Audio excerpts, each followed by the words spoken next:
అయోధ్యలో ఒక అతను ఉండేవాడు. సో తను చాలా బద్ధకంగా ఉన్నాడనమాట, చాలా లేజీ. సో ఎల్లప్పుడు తను భోజనం తినుకోవాలి, భోజనం తినాలి, పడుకోవాలి, పని ఏం చేసేవాడు కాదు. సో మొత్తం మీద ఆ ఇంట్లో ఉన్న వాళ్ళందరికీ విసుకొచ్చేసి, బాబు నువ్వు ఏదైనా ఆశ్రమం జాయిన్ అయిపో, ఎలాగో ఇంట్లో ఏం పని చేయట్లేదు, మాకు నీతో బెజార్ వచ్చేసింది. సో మొత్తం మీద తను అనుకున్నాడు, సరే అయితే నేను ఏదో ఒక ఆశ్రమం జాయిన్ అయిపోతాను ఎందుకు అని. తను వెతుకుంటున్నాడు అయోధ్యలో ఏ ఆశ్రమం జాయిన్ అవ్వాలి ఎక్కడికైనా. మొత్తం మీద ఒక ఆశ్రమంలో తను ఏం గమనించాడంటే, ఓ గురుగారు ఉన్నారు. ఆ గురుగారు చాలా లావుగా ఉన్నారనమాట. తను అనుకున్నాడు, ఈ గురుగారు బాగున్నారు, లావుగా ఉన్నారు, బహుశా ఈ ఆశ్రమంలో మంచి భోజనం పెడుతున్నారు, ఇక్కడ జాయిన్ అయిపోతే బాగుంది. కొంతసేపు తర్వాత గురుగారు శిష్యులు వచ్చారు, వాళ్ళు కూడా లావుగా ఉన్నారు. తనకి కన్ఫర్మ్ అయిపోయింది, ఇది బాగుందండి, ఇక్కడ నేను జాయిన్ అవుతాను, భోజనం బాగా పెడతారని. వెళ్ళాడు గురుగారి దగ్గర, నేను మీ ఆశ్రమం జాయిన్ అవుతాను, కానీ నాకు ఒకటే, భోజనం ఎన్నిసారి పెడతారు? సో గురుగారు అన్నారు 2 times. 2 times నాకు సరిపోతుంది, నాకు 3 times కావాలంటే గురుగారు అన్నారు, పొద్దున ఇస్తారు కదా, అదే నువ్వు మధ్యాహ్నంకు ఉంచు, ఏం ప్రాబ్లం లేదు.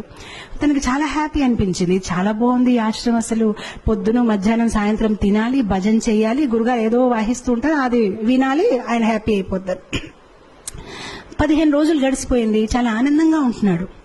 15 రోజుల తర్వాత ఒకరోజు పొద్దున ఏం చూశాడంటే, వంట ఏం అవ్వట్లేదు, అక్కడ ఏం జరగట్లేదు, వంట గదిలో ఎవరు లేరు, అందరు ఏదో జపం చేస్తున్నారు. సో తన అడుగుతున్నాడు అందరికీ, ఏంటండి ఈరోజు ఏం వంట చెయ్యరండి?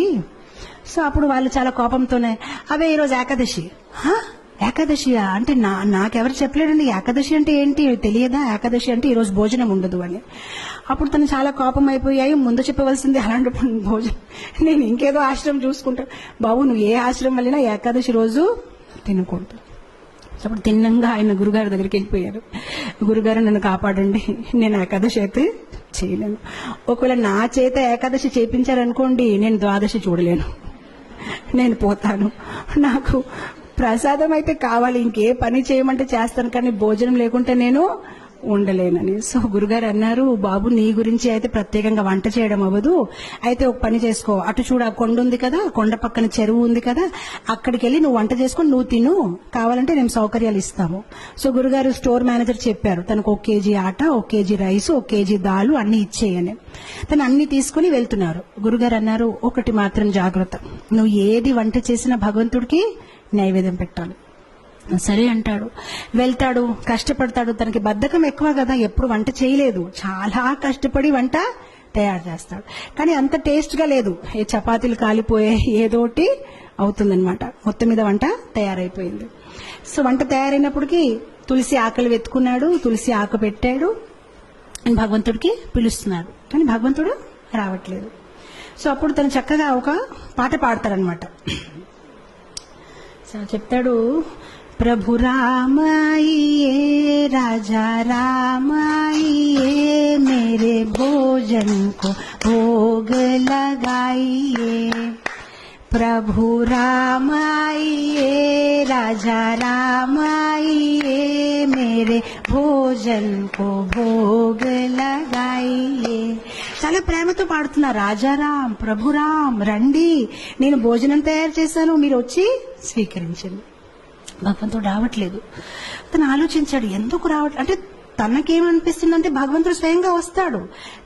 ఇప్పుడు మనకైతే అర్థమైపోయింది, మనం ఏదో యాంత్రికంగా పెడతాము, కానీ భగవంతుడు స్వయంగా వచ్చి తీసుకోవడం అనేది లేదు. కానీ తను చాలా అమాయకుడు, తను అనుకుంటాడు నిజంగా స్వామి వస్తారేమో, స్వీకరిస్తారేమో అని తను వెయిట్ చేస్తున్నారు, కానీ భగవంతుడు రావట్లేదు.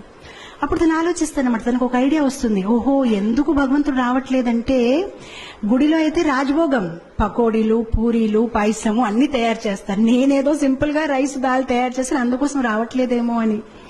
సో అప్పుడు తను భగవంతుడికి వాదిస్తారనమాట. తను భగవంతుడితో అంటారు, భూల్ కరోగే యది తజ్ దోగే భోజన రూఖా సూఖా, एकादशी आज मंदिर में है, बैठे रहोगे भूखे, राजा राम आइए, प्रभु राम आइए, मेरे भोजन को भोग धराइए.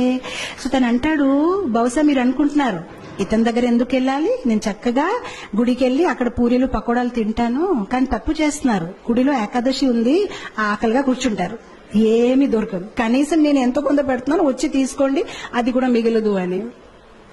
ఎప్పుడైతే ఇలా పాడడం మొదలు పెట్టారు భగవంతుడు నవ్వొస్తుంది. సో భగవంతుడు సీతామాతతో అన్నారు, సరే రా తినేసి వస్తామని. సో సీతామాతని తీసుకుని భగవంతుడు వెళ్తారనమాట అక్కడ నైవేద్యం తీసుకోవడానికి. ఎప్పుడైతే భగవంతుడు వస్తారో తను భగవంతుని చూసి ఆనందించడు. తను సీతామాత వైపు చూసి ప్రసాదం వైపు చూస్తాడు, సీతామాత వైపు చూసి ప్రసాదం వైపు చూస్తాడు. తను ఆలోచిస్తాడు, నేను ఒక్కరిని పిలిస్తే ఇద్దరు వచ్చేసారేంటి. సో ప్రసాదం వైపు సీతామాత, ప్రసాదం అప్పుడు శ్రీరాముడు అడుగుతారనమాట, ఏ నీకు ఆనందంగా లేదు? ఆనందంగానే ఉందండి, రండి కూర్చోండి అంటాడనమాట. మనసులో ఆలోచిస్తారనమాట, ఒక్కరిని పిలిస్తే ఇద్దరు వచ్చారు, సరిపోదేమో భోజనము, నాకు వీళ్ళు ఏకాదశి చేపించే ఉంటారేమో ఈ రోజు అని.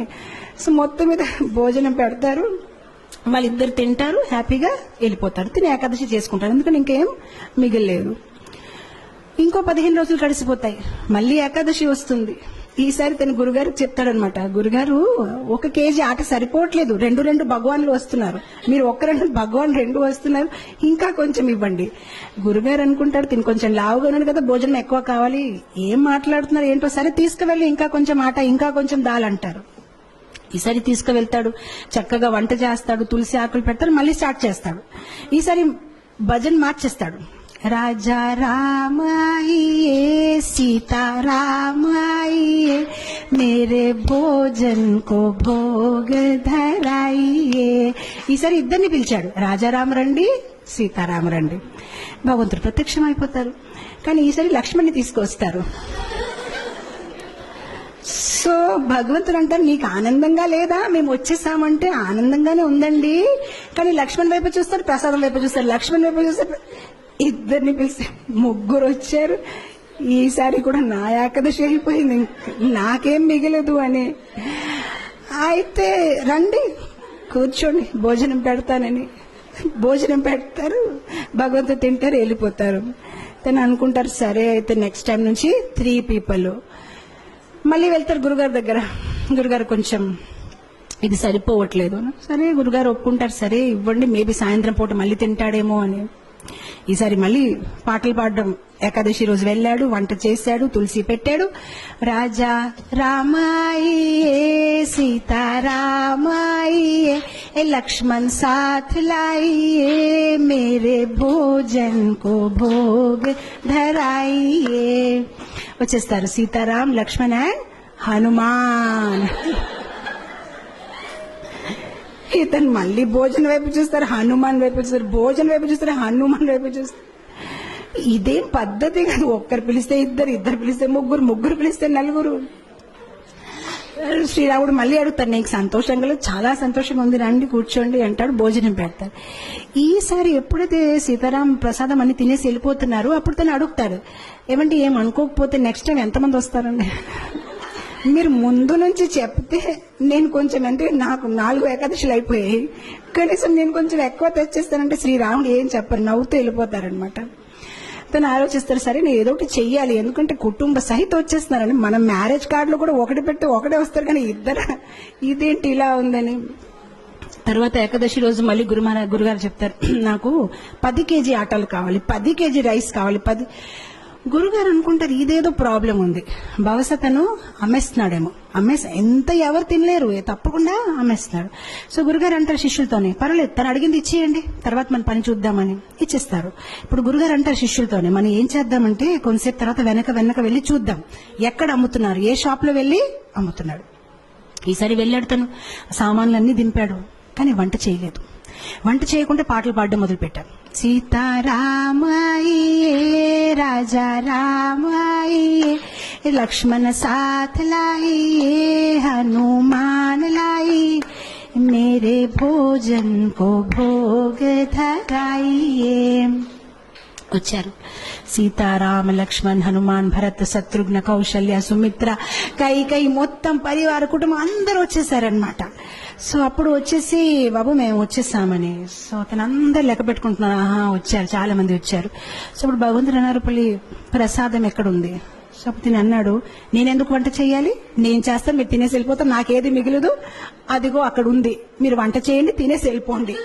ఎలాగో నాకేమి దొరకదు, గత కొన్ని ఏకాదశి నుంచి నేను ఏకాదశి చేస్తున్నాను, అక్కడ ఉండి వంట చేసి తినేసి వెళ్ళిపోండి. ఇంకా తనకి కోపం వచ్చేసి చెట్టు కింద పడుకుంటాడు, ఇంకా లాభం లేదు, వీళ్ళు ఎప్పుడు చెప్పినా మొత్తం కుటుంబం తీసుకు వచ్చేస్తారు.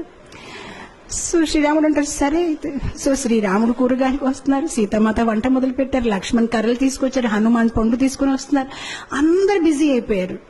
ఆయన ఎప్పుడైతే సీతామాత ఇలా వంట చేస్తున్నారు, దేవతలందరూ కూడా కింద దిగిపోయారు, ఆ ఋషులు మునీలు అందరూ చాలా హడావడిగా అయిపోయింది. అక్కడ వంటలు అవుతున్నాయన్నమాట, ఎంతో మందికి వాళ్ళు కుకింగ్ చేస్తున్నారనమాట. అండ్ అదే సమయంలో అక్కడ గురుగారు వచ్చారు శిష్యులతోని, అంటే చూద్దాం ఇతను ఏం చేస్తారని. కానీ గురుగారికి ఏమీ కనిపించట్లేదు. ఆయనకి ఎలా కనిపించిందంటే చెట్టు కింద ఇతను పడుకొని ఉన్నాడు, ఆ సామాన్లు అక్కడ పడేస్తున్నాయి. సో అప్పుడు గురుగారు తను లేపి చెప్తున్నారు, నువ్వు చెయ్యవా వంట, ఏం చేస్తున్నావని. అప్పుడు శిష్యుడు చెప్తారు, మీకు కనిపించట్లేదా, ఇంతమంది వంట చేస్తున్నారు, ఇగో చూడండి సీతామాత ఏం ఇగో చూడండి ఇదేమవుతుందని. అప్పుడు గురుగారు అంటే నాకేమీ కనిపించట్లేదు.